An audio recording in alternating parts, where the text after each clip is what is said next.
Hello viewers, welcome to Movie Max. இந்த எபிசோட்ல நம்ம பார்க்க போற படம் வந்து Sisu to Road to Revenge. So Sisu first part நமக்கு என்ன ஸ்டோரின்னு தெரியும். Jorma Tommila ஒரு gold prospector Aatami demolishing a battalions of Nazi with extreme prejudice in the dying days of World War அப்படின்னு சொல்லலாம். அதோட சீக்வல் தான் இந்த படம். இதோட ஸ்டோரியை மைல்ஸ் பாய்லஸோட ரிவ்யூவை பார்த்துடலாம். ஸோ இந்த படத்தோட ஓப்பனிங் சீன்லேயே ரஷ்யன் வார் கமாண்டரான ரிச்சர்ட் பிரேக் ஸ்டீஃபன் லாங் டிராகனவ் அவர் வார் பிரிசனராக இருக்கார் சைபீரியாவில்.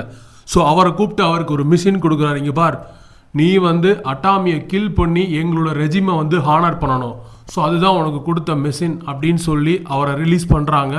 ஸோ இந்த அதே பேரலாக the same time Aatami returning to the house where his family was brutally murdered during the war. So Aatami dismantled it and loaded it on a truck and is determined to rebuild it somewhere safe in their honor.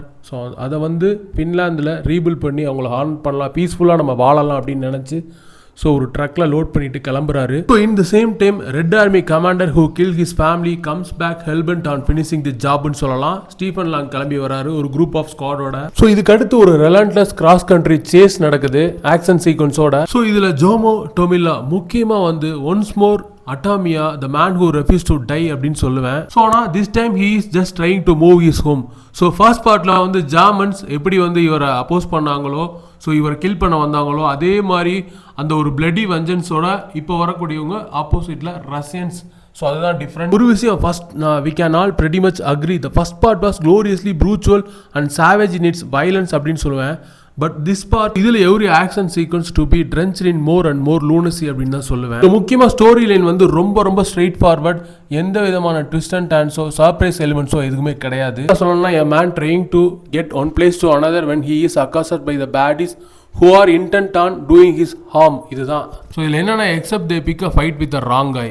So முக்கியமாக இந்த படத்தில் ஒரு point சொல்கிறாங்க. The protagonist he got a massive truck, so we got a Mad Max sort of situation with vehicles becoming main mode of transport. This is not a bad thing அப்படின்னு தான் சொல்லுவேன். முக்கியமாக வந்து இந்த படத்தில் first kill we get a creative and caused me to the bust out laughing because of the abruptness அப்படி தான் சொல்லுவேன்.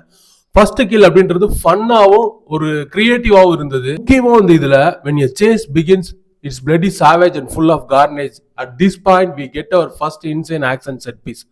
ஸோ அங்கேயே செட் பண்ண ஆரம்பிச்சிடுறாங்க. ஸோ அடுத்து we are then treated with two more absolute fantastical and ludicrous battle and makes you question the law of physics அப்படின்னு தான் சொல்லுவேன்.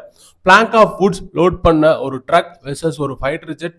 அந்த சீக்வன்ஸை வந்து நான் சொன்ன மாதிரி ஃபிசிக்ஸில் உள்ள லாவெல்லாம் நம்ம கொஸ்டின் பண்ணுற மாதிரி இருக்கும். பட் ஜஸ்ட் ஃபன் என்டர்டைன்மெண்ட்டாக அந்த சீனை என்ஜாய் பண்ணிட்டு போயிட்டே இருக்கணும். அவ்வளோ Jorma Tommila once again incredible emotional and expressive அப்படின்னு சொல்லுவேன். His eyes can carry even more sadness. There are multiple points we can feel his grief and despite being total beast of a warrior அப்படின்னு தான் சொல்லணும். So முக்கியமாக வந்து ஜோர்மோ டொமில்லா அவர் வந்து அன்ஃபீல் பண்ணியிருந்தாருன்னா ஒரு robot மாதிரி லேக்கிங் எனி எமோஷனல் ரெஸ்பான்சிவ்னஸ்.